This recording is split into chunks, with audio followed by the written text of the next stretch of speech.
Bonjour à tous, soyez les bienvenus à événement exceptionnel, Covid-19 évidemment, émission exceptionnelle. On va aujourd'hui dans Sport en France vous proposer un regard sur ce qui se passe justement dans les clubs et justement dans le monde amateur. Et on verra dans quelques jours le monde professionnel. Tout de suite, je laisse la parole à Denis Masséglia qui va m'expliquer d'abord comment il est confiné et comment pour lui se porte ce fameux sport amateur en ce moment. Alors confiné, je ne suis pas parmi les plus à plaindre puisque j'habite dans le sud de la France et même au bord de la Méditerranée, donc il y a pire que ça. Mais pour autant, l'action de terrain me manque évidemment, comme à nous tous. Et puis, je pense que l'émission tombe bien parce qu'on vient de réaliser une enquête auprès des clubs via les fédérations pour connaître à la fois leurs difficultés présentes, les attentes et besoins à la fois dans l'urgence et pour la rentrée. Donc l'émission tombe à pic. Alors donnez-nous un peu les… On sait qu'il y a eu 170 000 associations donc, qui ont été appelées, 90 fédérations sportives, et curieusement j'allais dire, mais en tout cas c'est normal puisque le thème est très chaud, en quelques semaines, même en 4 jours, 23 142 clubs ont généré 78 000 contributions. On voyait les mots urgence, évidemment, trésorerie, problématique, initiative. En 2 mots, Denis, dans quel état d'esprit sont les clubs français aujourd'hui dans le monde amateur?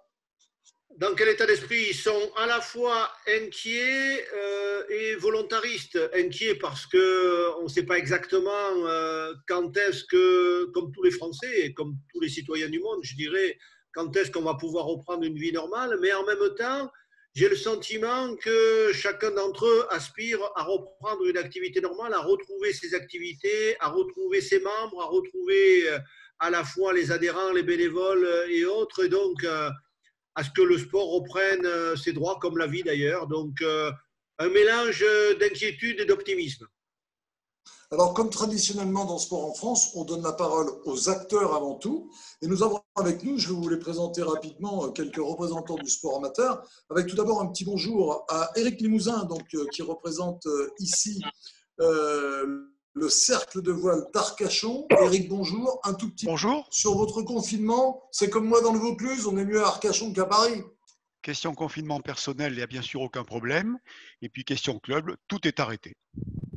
Voilà, on va y revenir dans quelques instants, notamment également pour parler de l'ASPTT. L'ASPTT Metz, un club omnisport. C'est Didier Bauer qui est avec nous. Didier, bonjour. Confiné également, oui. Évidemment. Pour vous, tout s'est arrêté également? Oui, bonjour Patrick, bonjour tout le monde. Oui, confiné bien sûr. En plus, on est dans le Grand Est et en Moselle en particulier, parmi les départements les plus touchés en France. Je crois même qu'on est le 2e département, malheureusement de ce point de vue-là, et dès le début, hein, donc ultra confiné si je peux dire par rapport à ça. Et là aussi, le club a été fermé même préventivement déjà le samedi 14 mars. Voilà. Alors maintenant, on va parler des boules, sport que j'aime bien en tant que Lyonnais, mais là, bon, on n'est pas vraiment à Lyon, on est dans la Loire, personne n'est parfait. On est du côté de Feur avec le sport boule et c'est Bernard Daubard, le président de l'ESB Fort et le président d'ailleurs du comité départemental de la Loire, qui nous donne des nouvelles du confinement et de l'arrêt des compétitions évidemment, puisque le sport boule, c'est aussi un sport sur lequel on se réunit et visiblement vous avez été obligé de tout arrêter. Bonjour à tous. Bien oui, le département de la Loire est un département où il fait bon être confiné, je vous le confirme, n'en doutez pas. Je suis dans la région de Feur, si vous connaissez, je crois que oui. Oui. Voilà. Donc, pour le sport boule, et bien comme pour tous les sports, nous avons arrêté toutes les compétitions, tous les rassemblements. Et je dois dire qu'au départ, on a dû faire face à l'incrédulité de notre public. Et puis de l'angoisse après. Et puis maintenant que tout cela est un petit peu stabilisé, eh bien, nous commençons à travailler à la demande donc, de M. Masséglia d'ailleurs et de notre président de fédération. Et puis de la base également, nous travaillons à mettre une reprise en place en douceur et sympathique. Ça ne va pas être facile. Alors, j'aimerais m'adresser à Éric Limousin parce que, Éric, vous avez une compétition, enfin, vous avez une discipline un peu particulière, la voile. Est-ce que vos licenciés ont bien compris? Parce que finalement, on se dit, si on est sur un bateau au milieu de l'eau, on risque de toucher personne, quoi. Est-ce que vous avez eu une incompréhension de la part de vos licenciés? Non, alors bien sûr, tout le monde nous dit, ben, nous, on peut aller sur l'eau, il n'y a absolument aucun problème de contagion, mais tout le monde, d'abord, on a fermé la boutique instantanément, donc tout le monde a bien compris. On a transformé ça avec quelques régates virtuelles pour essayer d'animer un peu nos jeunes compétiteurs, et tout le monde est impatient de reprendre, mais en bon ordre, et je dirais progressivement. Et pour la SPTT, est-ce que vous restez en contact avec vos licenciés? Est-ce que vous les sentez inquiets, impatients? Quel est l'état d'esprit, Didier? Alors, nous, on a 3200 licenciés, hein, adhérents ou utilisateurs, donc ça fait un sacré monde. Et surtout, on a étant un club omnisport, hein, comme vous l'avez dit, on a des activités très, très diverses, allant des sports de contact, hein, comme le judo ou même le basket, à des sports plus individuels, mais comme le fitness, où on a 400 adhérents et adhérentes en particulier. Le tennis qui se pratique à 2 ou à 4, mais malgré tout, il y a des risques. Donc, effectivement, depuis le départ, on a créé une chaîne télé, une chaîne YouTube, pour, un, garder le lien, deux, donner quelques conseils et du suivi. Donc, nos profs et nos bénévoles, certains de nos bénévoles sont à fond par rapport à ça. Et je tiens à féliciter d'ailleurs mes équipes, à commencer par Jérôme Ast, pour avoir très, très vite mis en place ce schéma-là, qui rassure au moins, parce que je pense qu'effectivement, comme ça a été dit, l'essentiel, c'est de garder du lien à l'heure actuelle et de sentir qu'on se prépare dès à présent à la reprise et que le club garde finalement la main un peu sur tout ça. Alors Didier l'a bien dit, il faut garder du lien, vous l'avez tous fait, vous êtes en rapport avec vos licenciés. On va parler aussi de ce qui fâche parfois, c'est la trésorerie. Alors est-ce que le fait de ne plus faire de manifestations, donc de moins dépenser pour les déplacements et autres, est-ce que ça compense le manque à gagner qui vient de l'autre côté? Est-ce que vos trésoreries sont flat, si j'ose dire, ou est-ce que vous souffrez actuellement de trésorerie? Après, Denis Massiglia nous expliquera ce que les pouvoirs publics font par rapport aux clubs en difficulté. On va commencer avec vous, Didier, sur justement ces difficultés financières. Est-ce qu'elles sont réelles? Alors, il ne faut pas les nier, hein. Nous, on a mis l'ensemble des salariés, on a 10 salariés, hein. On a mis l'ensemble des salariés au chômage partiel immédiatement parce qu'il y avait une impossibilité et puis pour la sécurité d'exercer. Donc, évidemment, ça, c'est un coût, mais c'est un coût pris en charge par l'État, mais on sait très bien que ça ne va pas durer. Et en face, on a les pertes d'exploitation, d'événements et autres. Donc, on a fait une projection à fin juillet sur lequel, on va dire, sur un volume d'activité à l'année de un peu moins de 900 000 €, on aurait des pertes entre 10 et 15 000. Donc, c'est relativement amorti. Pour l'instant, notre trésorerie nous le permet et c'est une chance aussi, et je tiens à remercier là aussi le président de la fédération, mais bon, Alain Valentin des ASPTT et le comité régional, ils ont gelé tous les prélèvements, entre guillemets, et les prêts par rapport à ça. Et ils ont déjà On se sent moins seul. Pardon ? On se sent moins seul quand on a une nouvelle comme ça. On se sent moins seul, effectivement, et ils ont eu cette réaction tout de suite. Donc là aussi, la solidarité, c'est déjà un acte aussi financier par rapport à ça. Après juillet, ça sera évidemment beaucoup plus difficile. Donc on a hâte, évidemment, de se remettre en configuration de bataille. Même question pour Bernard Daubard à propos des finances. Tout à fait, exactement le même problème que pour mon prédécesseur. Évidemment, les finances, on a eu, grâce à la fédération, grâce au comité auquel je préside, nous avons tout de suite gelé tous les prélèvements, gelé toutes les dépenses, de sorte à ce que les trésoreries de toutes les AS du département puissent respirer, au moins rester sur l'acquis. Et puis, notre sport est un sport qui a besoin de moins d'argent pour vivre que certains sports, évidemment. Mais justement, c'est encore un sujet plus sensible et plus critique parce qu'il faut gérer la pénurie en ce moment. Et on y arrive justement grâce à ce gel. Et j'en remercie d'ailleurs tous les dirigeants de notre sport. Éric Limousin pour la voile. Alors nous, il y a deux époques. Le premier semestre, on souffre, mais grâce au chômage partiel et puis au différé d'appel de la Fédération française de voile, bon, on va pas trop souffrir au premier semestre. Ce qui est absolument stratégique, c'est qu'on puisse faire nos stages d'été, puisque là, nous avons une très grosse activité que j'appellerais commerciale l'été, et c'est là que ça va se jouer. De toute façon, on sera pénalisé puisqu'il faut prendre un certain nombre de mesures un peu restrictives en nombre de participants, etc. Mais il faut qu'on puisse tourner quasiment normalement cet été, et je crois que tout ce qu'on a prévu de mettre en place avec la Fédération française de voile doit nous permettre normalement en juillet-août de pouvoir exercer cette activité entre guillemets, qui du coup sauvera notre année, qui sera de toute façon compliquée, mais qui sera sauvée. Alors, Denis Mességui, ce que j'entends, c'est qu'il y a beaucoup de différés, d'appels de fonds, etc. Est-ce que tout ça est coordonné entre les fédérations et notamment par le comité olympique? Quelles sont les mesures que vous avez prises? Alors, d'abord, il y a certaines fédérations qui ont plus de moyens que d'autres et qui ont enclenché des dispositifs de solidarité. On a vu passer ce que le rugby, le tennis ou le foot, notamment, qui sont les trois les plus importantes, ont pu faire pour leur club. Bon, pas tout le monde a les mêmes moyens et même ceux qui n'ont pas beaucoup de moyens ont essayé de faire des choses pour leur club parce que, effectivement, c'est du club que tout part et si les clubs sont en difficulté, il est évident que la fédération l'est aussi. Pour ce qui concerne le comité olympique, on a pris 3 initiatives, ou plutôt on en a pris 2 et on est prêt à participer à une 3e. La première de ces initiatives, c'est qu'on a créé un fonds de solidarité pour les fédérations en difficulté parce que on a un budget qui ne nous permet pas d'aider les clubs directement. Ils sont nombreux et ça serait extrêmement compliqué pour nous si ce n'est du saupoudrage infime. Donc, on a choisi de permettre aux fédérations qui sont en réelle difficulté de pouvoir bénéficier d'un fonds de solidarité de l'ordre de 330 000 € qui va permettre à ces fédérations de déclencher des mesures positives pour leur club. Voilà, ce sera déjà un acte qui, par ruissellement, bénéficiera aussi au club. Le deuxième aspect, c'est fort d'une demande, je crois, commune à beaucoup, besoin d'un plan de communication à la rentrée pour promouvoir la pratique du sport en club fédéré.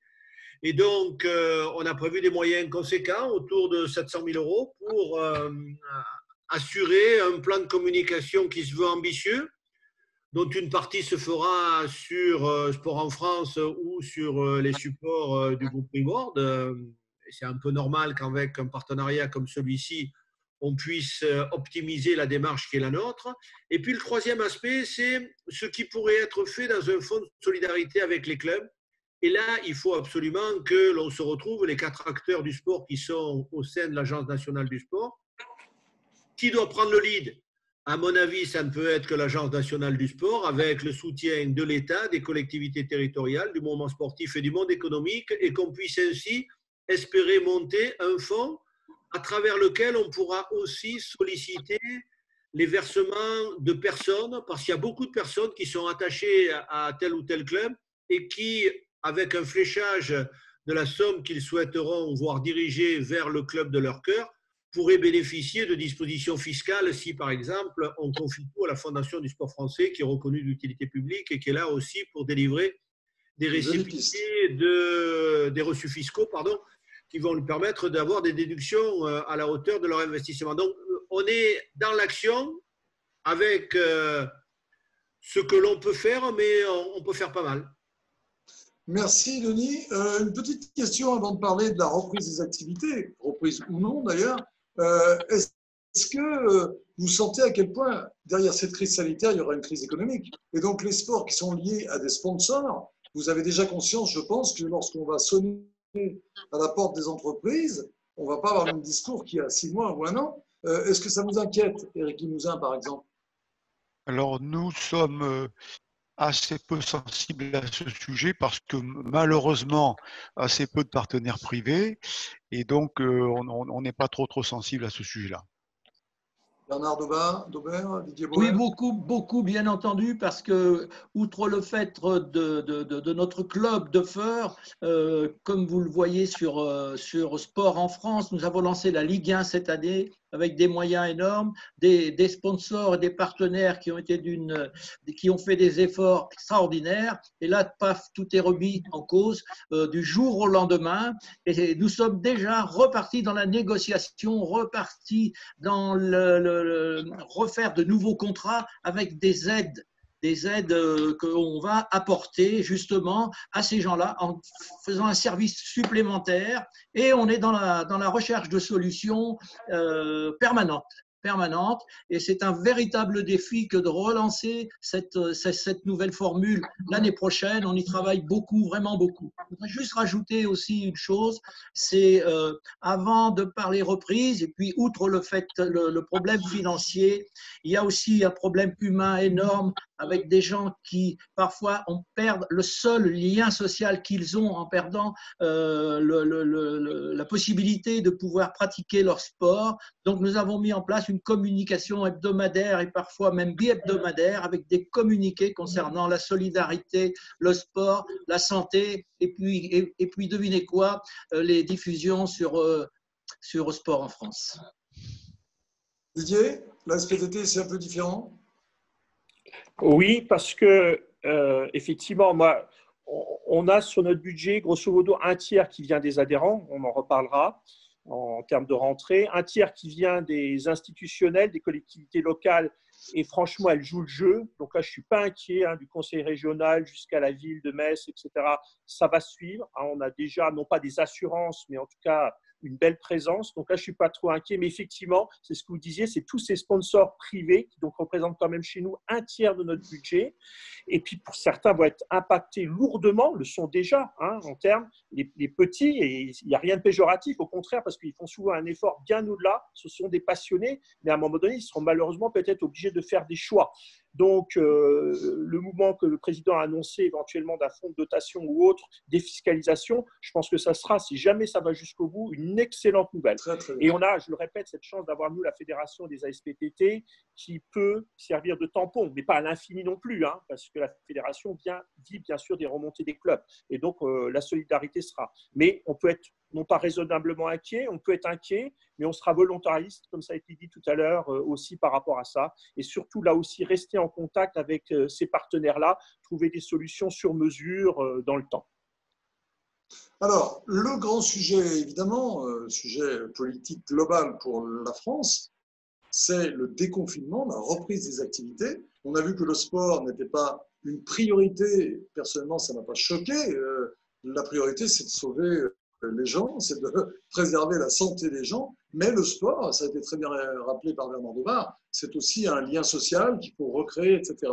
Donc, comment tous les trois, vous qui êtes impliqués totalement dans cette vie sportive, j'allais dire à la base, comment vous envisagez aujourd'hui la reprise? Est-ce que vous êtes dans un flou complet sans savoir ce que vous allez pouvoir faire avec les scolaires, sans savoir ce que vous allez pouvoir faire avec vos licenciés? Éric Limousin, qu'est-ce qui va se passer sur les plans d'eau? Est-ce qu'on va revenir sur l'eau? Réponse oui. Alors, il faut qu'il soit réouvert. Donc, ça il faudra qu'il y ait des arrêtés complémentaires par rapport au 11 mai.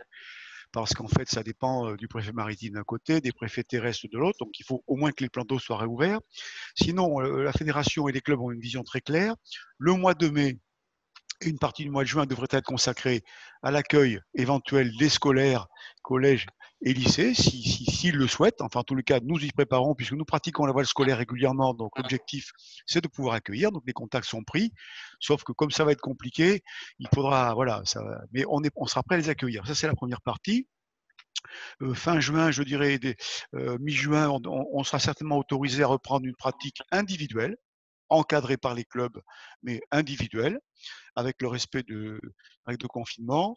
Et puis pour cet été, il y a deux cas qui se présentent, nos fameux stages d'accueil des touristes. Et je pense que là, on sera armé. Alors, ce seront des touristes locaux, donc ils ne seront pas tout à fait des touristes, mais ce sont des vacanciers locaux, puisque on peut craindre qu'il y ait toujours des limitations de déplacement. Donc ça, on sera prêt, je pense qu'ils seront présents. Et la deuxième partie, c'est la partie organisation de compétition, où là, je crois que c'est encore en discussion, vraisemblablement rien en juillet et peut-être en août. Voilà, pour nous, c'est très clair et on ne retrouverait une activité quasiment normale qu'en tous les cas qu'à l'automne. Bernard Debar, est-ce que vous allez inventer une nouvelle manière d'aborder le sport boule avec peut-être le respect des règles de distanciation? Est-ce que c'est possible? C'est tout à fait ça. C'est tout à fait ça. Je rebondirai sur ce que vient de dire mon prédécesseur en disant que nous allons tout d'abord aider les écoles à gérer le nombre d'enfants Parce que si on a des classes de 20 ou 30, concrètement parlant, il en faut une quinzaine en cours. On est en train de projeter de pouvoir les faire jouer les 15 autres au bout pendant ce temps-là. Donc, il nous faut des moyens humains. Ça, c'est en train de se régler. Après, pour la reprise, c'est évident qu'il n'y aura pas de compétition avant août, septembre, je ne sais pas. Il faut voir comment va évoluer la situation sanitaire déjà. Mais nous sommes en train d'éditer une brochure justement pour la reprise, de sorte à cerner les nouveaux comportements qu'il va falloir adopter pour pouvoir pratiquer notre sport en groupe, puisque l'intérêt d'un sport, c'est qu'il y a quand même l'intérêt, c'est de pouvoir jouer ensemble.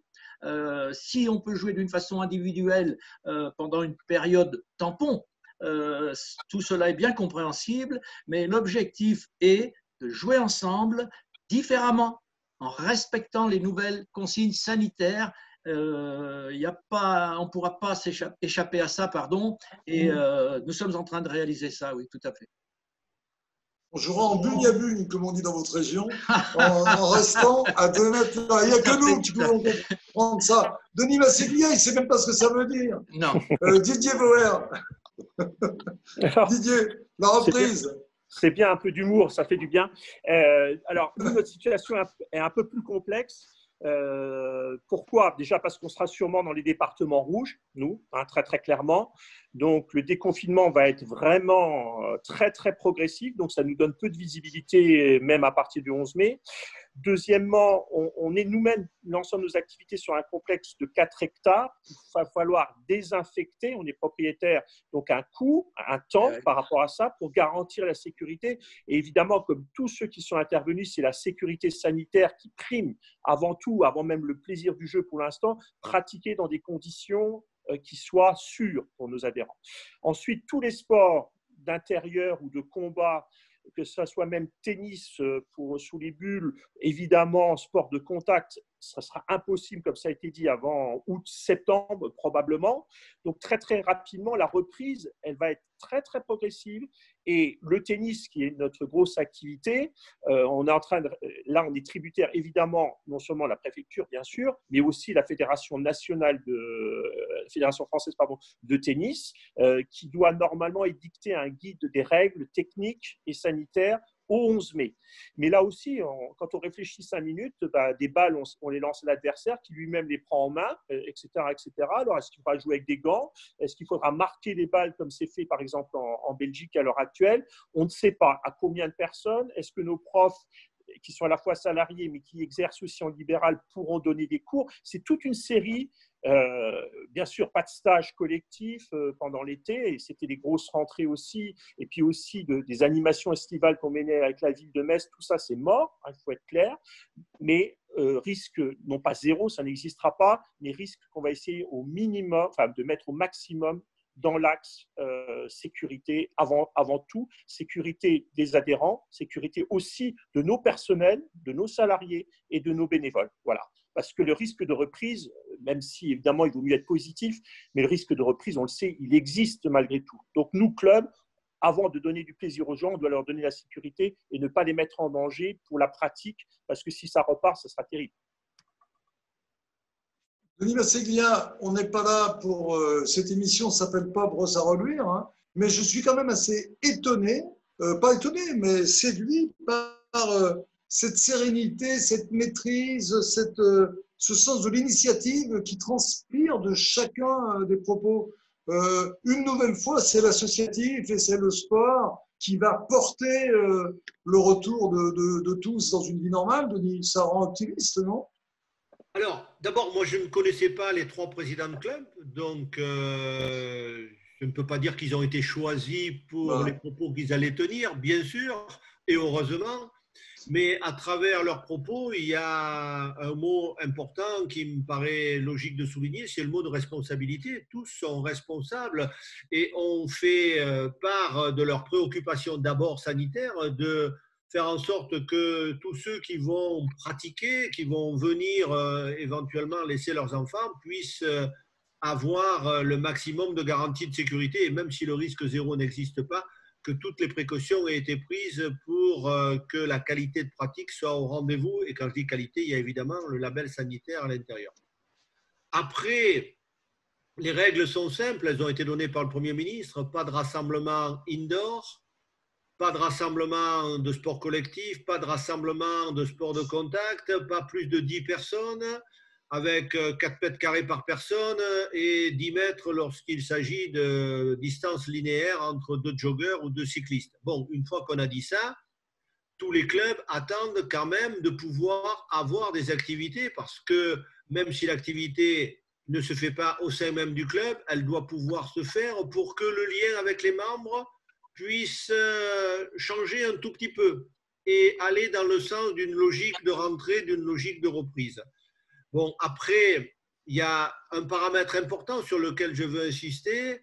L'éducation nationale ayant un besoin impératif de séparer les classes en deux pour ne pas avoir la difficulté de barrière de protection entre les élèves, nous sommes tous volontaires, et quand je dis nous, c'est l'ensemble des clubs et des fédérations, pour accueillir dans un contexte qui ne peut être fait que sous le pilotage de l'éduc, tous ceux qui seront volontaires pour participer à une animation pour les jeunes dans les clubs, avec à la fois des activités sportives et peut-être aussi une garderie scolaire au sens de veiller à ce que les devoirs qui seront donnés par le corps enseignant soient effectués par les élèves. Je pense que c'est une vraie chance pour nous que d'accroître le lien avec l'éducation nationale, et c'est un peu un préalable à ce qui va se passer à la rentrée, où on met en place une carte passerelle avec des clubs volontaires pour accueillir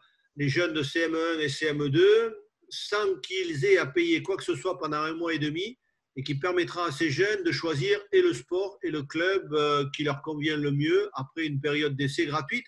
Ça, c'est nouveau. Je pense que c'est un atout pour nous dans la période qui va s'ouvrir et qui est une période dont on espère qu'elle nous conduira au bout du tunnel avec une lueur, comme dirait le président du CIO, que la flamme olympique éclairera. Merci en tout cas. Moi, j'ai 2 choses à dire. D'abord, merci à Julien Perronnet qui m'a aidé à préparer cette émission. Et puis, j'ai un petit message pour Denis Masseglia, Guillaume Sampic et Romain Chandler.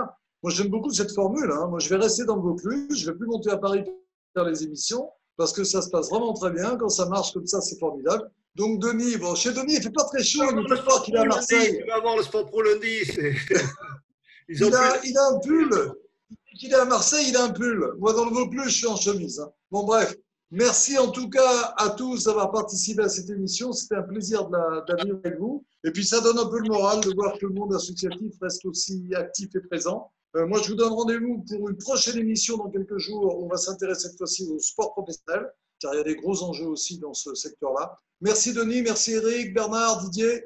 C'était vraiment très sympa. Pour des raisons totalement indépendantes de notre volonté, il n'y avait que des hommes dans cette émission, ce qui est un pur scandale. Mais on va se rattraper très bientôt. C'était une question de disponibilité, mais vous avez vraiment assuré. Merci à tous. Bon à courage très à bientôt tous. sur Sport en France. Merci. Bon courage. Merci, au revoir. À bientôt. Bon, merci à tous. Au revoir. Au revoir.